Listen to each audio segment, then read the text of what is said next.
Experiments with parasites found on plants indicate that even the lowest order of life is enabled to take advantage of natural law. This experiment was made by Jacques Locke, an MD, PhD, and a member of the Rockefeller Institute. In order to obtain the material, potted rose bushes are brought into a room and placed in front of a closed window. If the plants are allowed to dry out, the aphids, previously wingless, change to winged insects. After the metamorphosis, the animals leave the plants, fly to the window, and then creep upward on the glass. It's evident that these tiny insects found that the plants on which they'd been thriving were dead, and they could therefore secure nothing more to eat and drink from this source. The only method by which they could save themselves from starvation was to grow temporary wings and fly, and that's exactly what they did. Experiments like these indicate the omniscience as well as omnipotence is omnipresent, and that the tiniest living thing can take advantage of it in an emergency. Part 15 will tell you more about the law under which we live. It's going to explain that these laws operate to our advantage, that all conditions and experiences that come to us are for our benefit, that we gain strength in proportion to the effort expended, and that our happiness is best attained through a conscious cooperation with natural law. Part 15. The laws under which we live are designed solely for our advantage. These laws are immutable. We cannot escape from their operation. All the great eternal forces act in solemn silence, but it is in our power to place ourselves in harmony with them and thus express a life of comparative peace and happiness. Difficulties, inharmonies, and obstacles indicate that we are either refusing to give out what we no longer need, or we are refusing to accept what we require. Growth is attained through an exchange of the old for the new, of the good for the better. It is a conditional or reciprocal action, for each of us is a complete thought entity, and this completeness makes it possible for us to receive only as we give. We cannot obtain what we lack if we tenaciously cling to what we have. We are able to consciously control our conditions as we come into sense the purpose of what we attract, and are able to extract from each experience only what we require for our further growth. Our ability to do this determines the degree of harmony or happiness that we attain. The ability to appropriate what we require for our growth continually increases as we reach higher planes and broader visions, and the greater our abilities to know what we require, the more certain we shall be to discern its presence, to attract it, and to absorb it. Nothing may reach us except what is necessary for our growth. All conditions and experiences that come to us do so for our benefit. Difficulties and obstacles will continue to come until we absorb their wisdom and gather from them the essentials of further growth. That we reap what we sow is mathematically exact. We gain permanent strength, exactly to the extent of the effort required to overcome difficulties. The inexorable requirements of growth demand that we exert the greatest degree of attraction for what is perfectly in accord with us. Our highest happiness will be best attained through our understanding of and conscious cooperation with natural laws. In order to possess vitality, thought must be impregnated with love. Love is a product of all the emotions. It is therefore essential that the emotions be controlled and guided by the intellect and reason. It's love which imparts vitality to thought, and thus enables it to germinate. The law of attraction, or the law of love, for they are one and the same, will bring to it the necessary material for its growth and maturity. The first form which thought will find is language, or words. This determines the importance of words. They are the first manifestation of thought, the vessels in which thought is carried. They take hold of the ether and by setting it in motion reproduce the thought to others in the form of sound. Now, thought may lead to action of any kind, but whatever the action, it is simply the thought attempting to express itself in visible form. It is evident, therefore, that if we wish desirable conditions, we can afford to entertain only desirable thoughts. This leads to the inevitable conclusion that if we wish to express abundance in our lives, we can afford to think abundance only, and as words are only thoughts taking form, we must be especially careful to use nothing but constructive and harmonious language, which, when finally crystallized into objective forms, will prove to be to our advantage.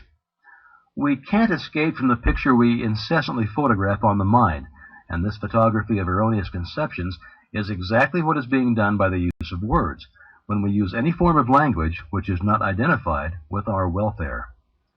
We manifest more and more life as our thought becomes clarified and takes higher planes.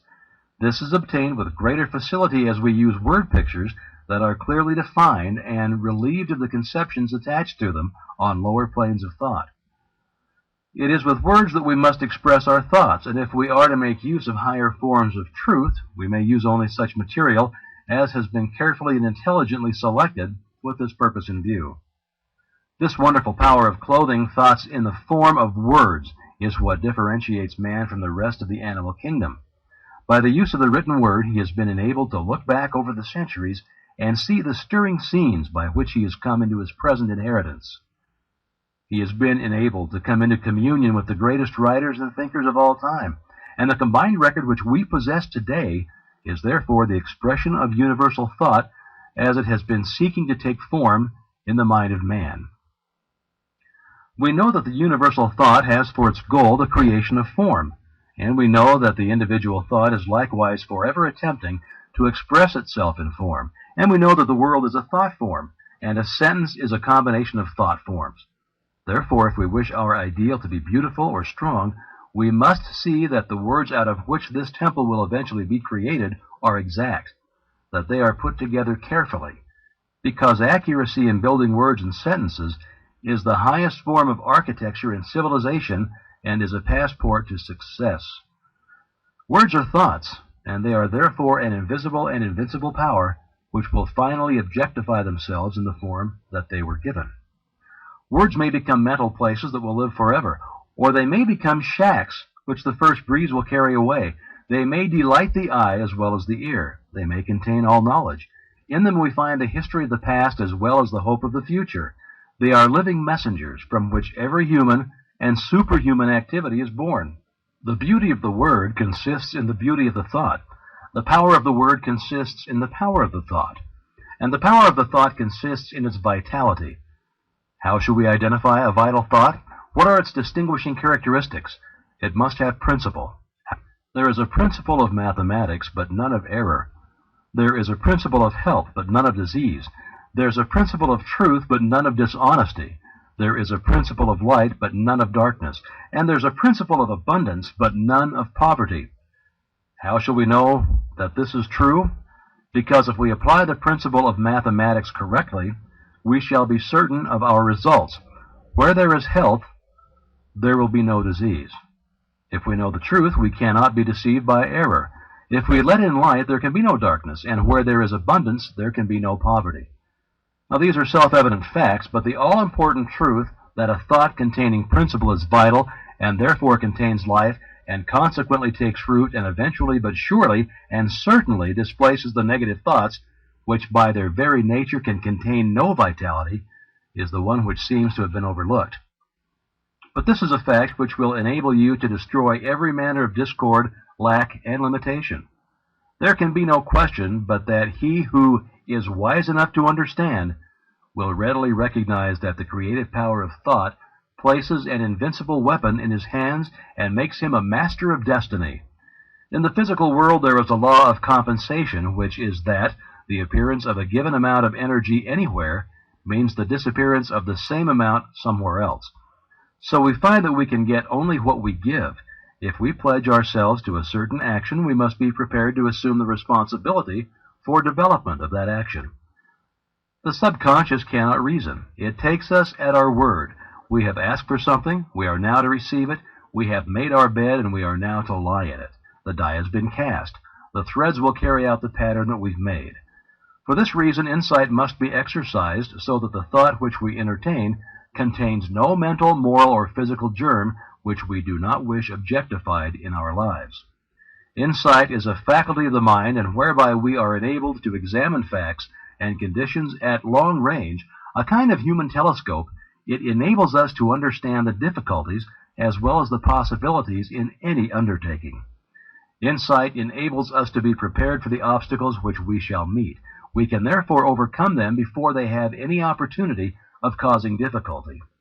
Insight enables us to plan to advantage and turn our thought and attention in the right direction instead of into channels which can yield no possible return. Insight is therefore absolutely essential for the development of any great achievement. but with it we may enter, explore, and possess any mental field. Insight is a product of the world within and is developed in the silence by concentration. For your exercise this week, concentrate on insight. Take your accustomed position and focus the thought on the fact that to have a knowledge of the creative power of thought does not mean to possess the art of thinking. Let the thought dwell on the fact that knowledge does not apply itself, that our actions are not governed by knowledge, but by custom, precedent, and habit. The only way we can get ourselves to apply knowledge is by a determined conscious effort. Call to mind the fact that knowledge unused passes from the mind, that the value of the information is in the application of the principle. Continue this line of thought until you gain sufficient insight to formulate a definite program for applying this principle to your own particular problem. The following is a thought by Horatio Bonar. Think truly, and thy thoughts shall the world's famine feed. Speak truly, and each word of thine shall be a fruitful seed. Live truly, and thy life shall be a great and noble creed.